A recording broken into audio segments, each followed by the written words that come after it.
You are most welcome to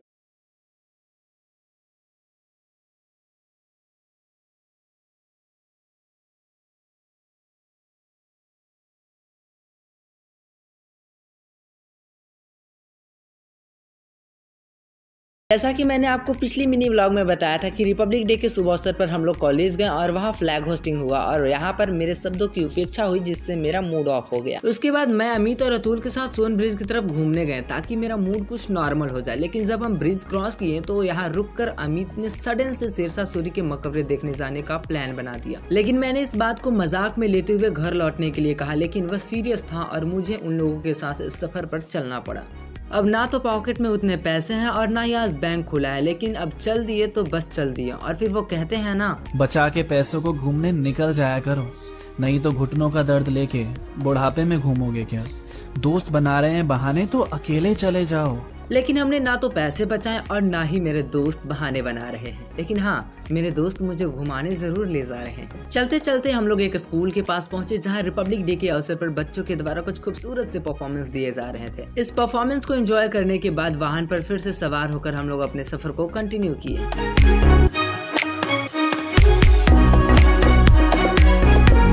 लेकिन थोड़ी देर बाद हमारी रफ्तार धीमी हो गई क्योंकि हम बिहार में थे और यहाँ यह साक्षात पता चल रहा था क्योंकि सड़कों का जो हालात था उसे देखकर बस मनीष कश्यप की रोस्टिंग ही याद आ रही थी। इस सड़क को पार करते करते हम सभी को एक छोटी सी ब्रेक लेने का मन किया क्योंकि इस सड़क ने हमें पूरी तरीके से थकान से भर दिया था। तो थोड़ी देर रुककर हमने यहाँ अपने पैर और शरीर के अकड़न को ठीक किया और कुछ मस्तियाँ भी की। उसके बाद हम लोगों ने एक दूसरे का कमर पकड़ा और किट्टू ने अपनी रफ्तार पकड़ ली। कुछ दूर चलने के बाद हमें एक रेलवे संपार फाटक मिला जिसे क्रॉस करने के बाद हमें प्यारे प्यारे दो बच्चे दिखे जो सरस्वती पूजा का चंदा इकट्ठा कर रहे थे। अब हम लोगों के पास छुट्टे पैसे थे नहीं तो इन लोगों को चंदा देने के लिए हम लोगों को खुद आपस में चंदा करना पड़ा। चंदा देने के बाद अमित ने जो पर्ची कटवाया वो बैक बेंचर्स के नाम से कटवाया और फिर हम लोग वहाँ से निकले और जाना तो हमें शेरशाह सूरी का मकबरा देखने था, लेकिन हम रास्ते में भगवान भोलेनाथ की विशाल प्रतिमा दिखी जिससे हम लोग उनकी ओर आकर्षित हो गए। वैसे यह मंदिर महायोगी पायलट बाबा के नाम से प्रसिद्ध है। अब यहाँ का आर्किटेक्चर इतना मस्त है कि यह देवालय हमें अपनी ओर खींचने लगा और हम इसके अंदर जाने को विवश हो गए। सबसे पहले हम लोगों ने बाइक को पार्क किया, उसके बाद अपने जूतों को पार्क किया। मतलब जूते मंदिर के परिसर के भीतर पहनकर प्रवेश करना मनाही है।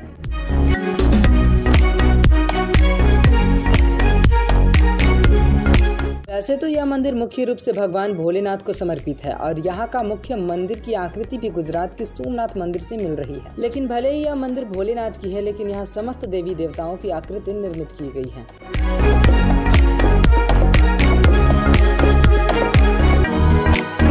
फिर हम लोगों ने मंदिर के मुख्य दरवाजे पर लगे घंटे को बजाकर मंदिर के अंदर प्रवेश कर भगवान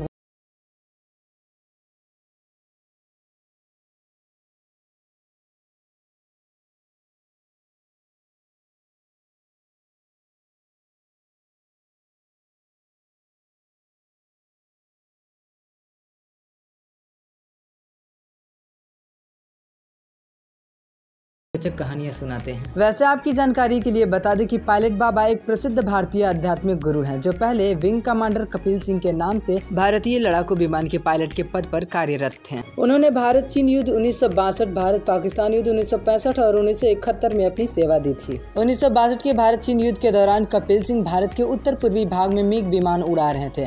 तब उनके विमान से रेडियो संपर्क टूट गया और विमान अपना नियंत्रण खो दिया। फिर उन्हें खोया हुआ मान लिया गया, लेकिन वे सुरक्षित थे और 33 वर्ष की उम्र में उन्होंने आध्यात्मिक जीवन का अनुभव किया।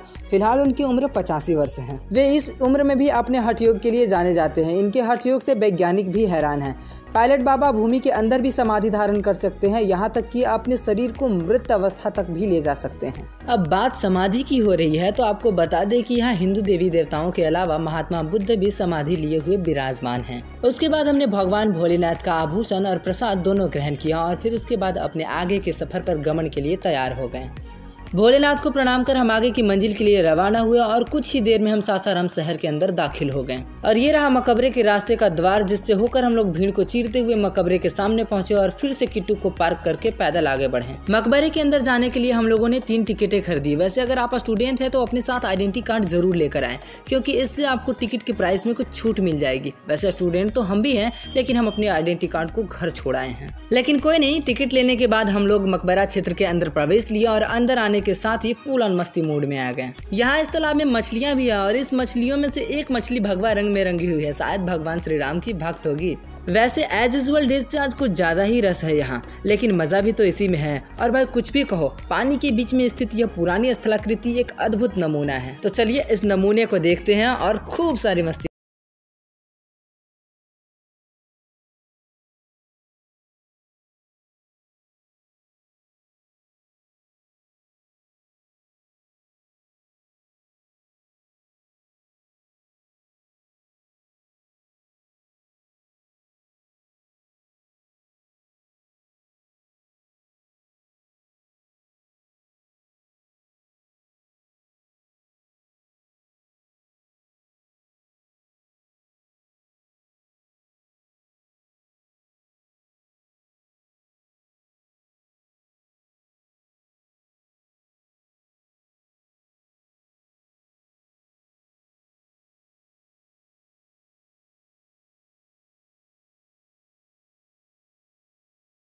की क्वालिटी है जिसका भरपूर फायदा अतुल उठाने लगा, लेकिन यही एक व्यक्ति नमाज अदा कर रहे थे तो हमने अतुल को ऐसे मस्ती करने से मना किया। यह मकबरा बाहर से तो अत्यंत खूबसूरत है, लेकिन इसके अंदरूनी हिस्से में भी अच्छी नक्काशी की गई है तथा कुछ उर्दू में शब्द भी उकेरे गए हैं, जिसमें से एक शब्द का अमित ने गूगल ट्रांसलेट किया तो पता चला कि यहाँ ईश्वर लिखा हुआ है। और यहाँ हम तीनों को घमंड तो इस बात की हो रही है कि एक इस्लामिक मकबरे के अंदर हम भगवा रंग का तिलक लगाकर घूम रहे हैं।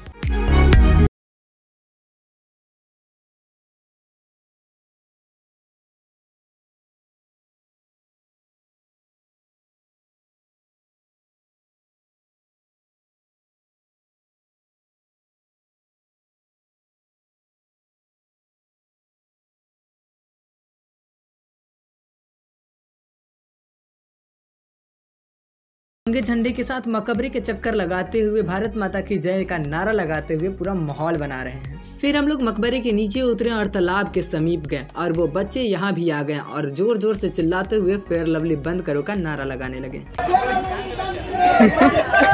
अब घर से निकले काफी टाइम हो गया और सडन प्लान बनने की वजह से यह किसी को नहीं पता है कि हम लोग हैं कहाँ। तो समय रहते हम लोगों ने यहाँ से प्रस्थान करना उचित समझा, लेकिन कुछ भी हो मस्तियाँ रुकनी नहीं चाहिए।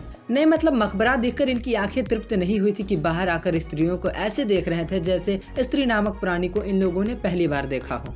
फिर हम लोग किट्टू के पास पहुंचे और यहाँ कुछ बच्चे लंब दंड गोल पिंड धर पकड़ प्रतियोगिता की तैयारी कर रहे थे, लेकिन अब अमित को भी बल्ला चलाने का मन कर गया तो उसने मांग कर बल्ला इस फील्ड में अपना हल्ला बोल दिया। उसके बाद हम तीनों वाहन पर सवार होकर पूरे रफ्तार से उसी रास्ते का अनुसरण करते हुए अपने घर की ओर लौटने लगे। तभी पेट के चूहे भी अपनी पूरी रफ्तार से दौड़ लगाने लगे। तो इस छोटे से होटल में रुककर हम तीनों ने अपने पेट के चूहों को चाट खिलाकर शांत किया। फिर हम लोग अपने घर की ओर लौट गए। वैसे तो आज का दिन मेरा बोरिंग जा रहा था, लेकिन मेरे दोस्तों ने आज इस दिन को बहुत ही ज्यादा खूबसूरत बना दिया। So a lot of thanks to my dear friends, specially Amit Bhardwaj.